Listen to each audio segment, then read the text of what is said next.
Hey there, outdoor YouTubers. It's Dave Knetter from Knetter's Practical Outdoors. And this video is part 3 of processing up a deer. My dad, Don Knetter, is going to show you guys how to go through the hindquarters of a deer.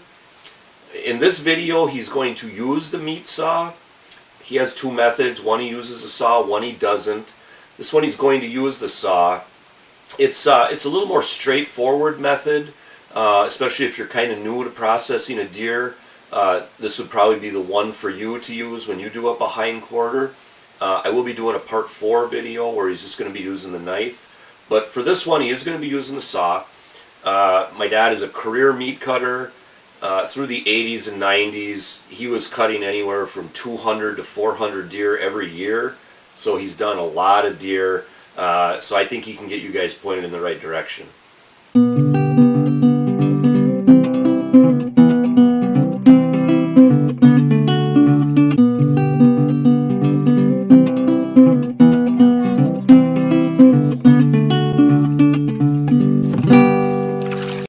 So what I have here is the shank facing that way, the butt facing this way. Here is your hip bone right here. You can see that. That's quite a configuration of bone. The hip and butt bone there. And your shank bone goes up into here. But first what we'll do is we'll remove what is commonly referred to in most places as the sirloin tip.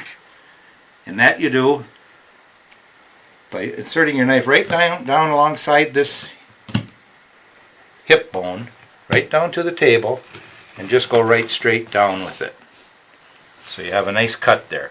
Now what you have is you have a femur bone. This is the shank bone. You have a femur bone that runs up to this hip bone, and there's a socket in there. What you're going to do with your knife next is put it in here. You're going to hit that femur bone, and you're just going to ride it right straight off of this kneecap. So I will make the cut right alongside of it.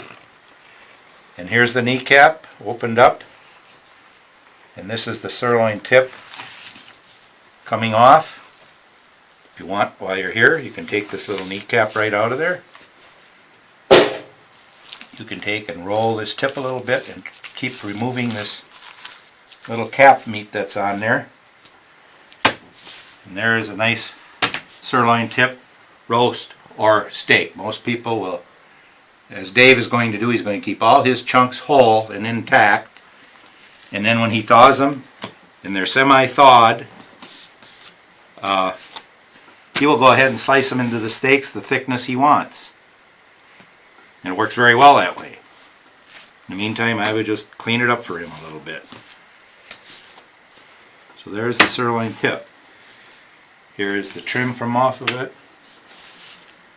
Like I say, pay no attention to what I'm throwing in the barrel because this is all going to be cleaned later. All of this fat is going to be removed.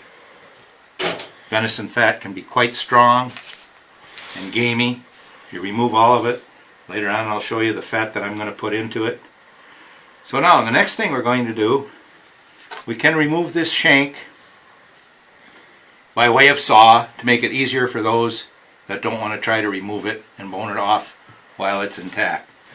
So again, where this kneecap is, just in front of it, and angle backward a little bit, go ahead and make a little knife cut. And then up here you're going to remove this hip bone, and there is meat down around underneath here, but we'll take that off later. So get your knife right behind this hip bone and go right straight down in here, and you'll hit that femur bone, which you can see right there. It's just a round little bone about the size of a quarter in diameter. But what you're aiming to do right now is get both these pieces off and have this whole center piece intact. So that's what we'll do. We'll go ahead and take off the shank bone. Once you go through the bone, you can stop. Take your knife and finish it off. It's a lot easier than trying to run the blade through it. Same thing on this part here. We're going to go down and just cut through that little femur bone that I told you about. Gently saw. There, it's done. Finish it off with your knife. This is your full round. top round and bottom round. And what we're going to do is separate the two muscle masses. Would you like me to do that now, Dave? Sure, go ahead. It'll only take a little bit. What you do is just on a shallow note with the tip of your knife, go right along the top edge of this femur bone. You can go back to where, and just keep going right around it little by little. Don't run real deep. Just a little bit at a time.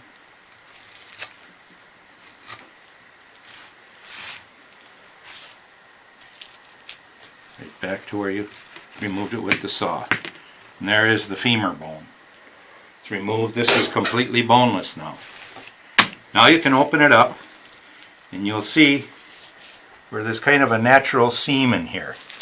With the tip of your knife, just keep popping that natural seam a little at a time, and then you will have your top separated from the bottom.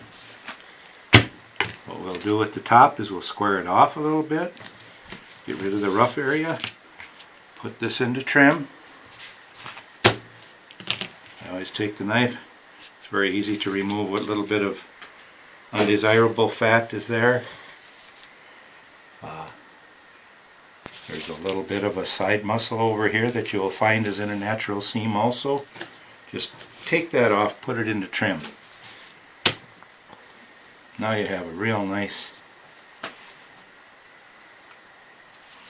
top round, which will probably be put into steaks by Dave. There's a little bit of a natural cap up here you can take off if you want. And you'll have nothing but solid meat to slice when you go to slice your steaks off. Top round steaks. Or many of you that like to can your own meat, this can all be diced up, put in your canning jars. You know, that's excellent eating too.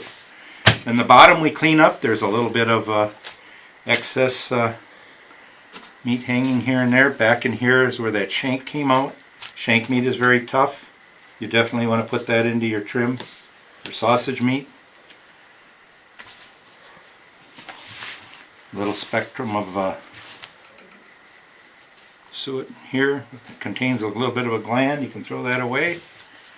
And over here we're just going to go ahead and anytime you see stuff like this, it can be quite tough. It's a sinew that's silver sinew. It's quite tough.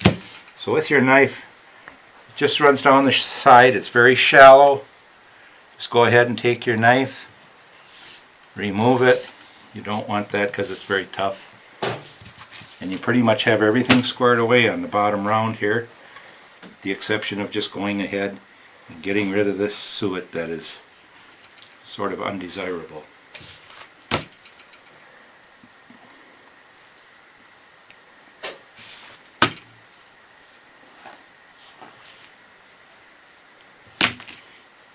And I will take a little of the heel off of this. It gets kind of small back here where you can't really get a nice full cut steak, so just take it off. We'll go into trim. So here we are. Our top round, our bottom round, our sirloin tip. This is the rump area, this is the shank area.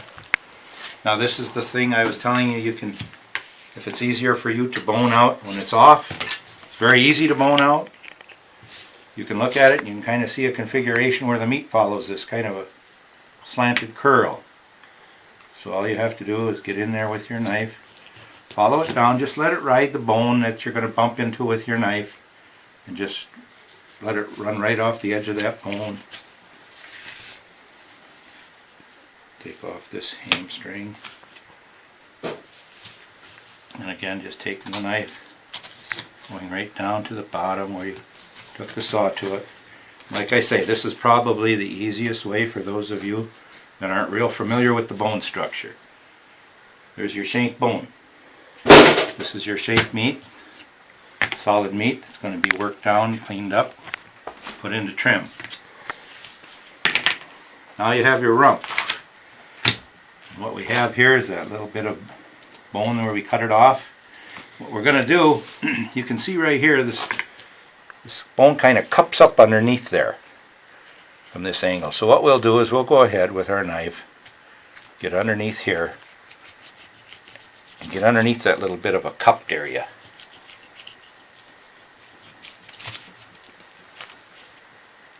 Just keep slowly going back a little deeper on each cut.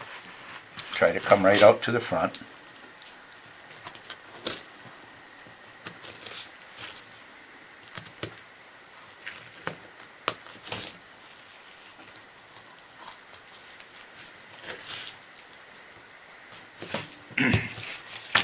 This too, you can hit the sides on each side of this.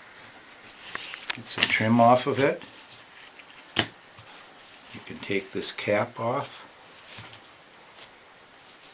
It's a natural cap there, it has some fat on it. Take that off. Square it up a little bit. Put it with this. You can slice some nice steaks off there when it's a little frosty and not falling apart on you. This here is some very good lean meat inside this cap. It'll come right off of that. Give a piece of fat real easy while you're at it. Same thing here.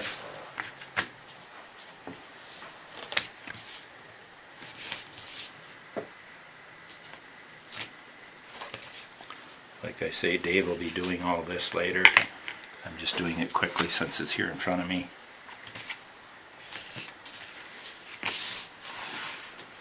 And as far as the rest of this bone, you can go ahead and just follow what you can of the bone. You know, take the meat off. Don't scrape the bone too tight. You don't want to get bone chips in your hamburger, but this is basically all bone here. It's good enough just to discard like that and put that in there. Okay, we can take those. Perfect. We can. Remember this, guys. Hunt, fish, laugh, repeat. This is Dave Knetter, along with my dad Don Knetter from Knetter's Practical Outdoors. Hey, thanks for watching and God bless.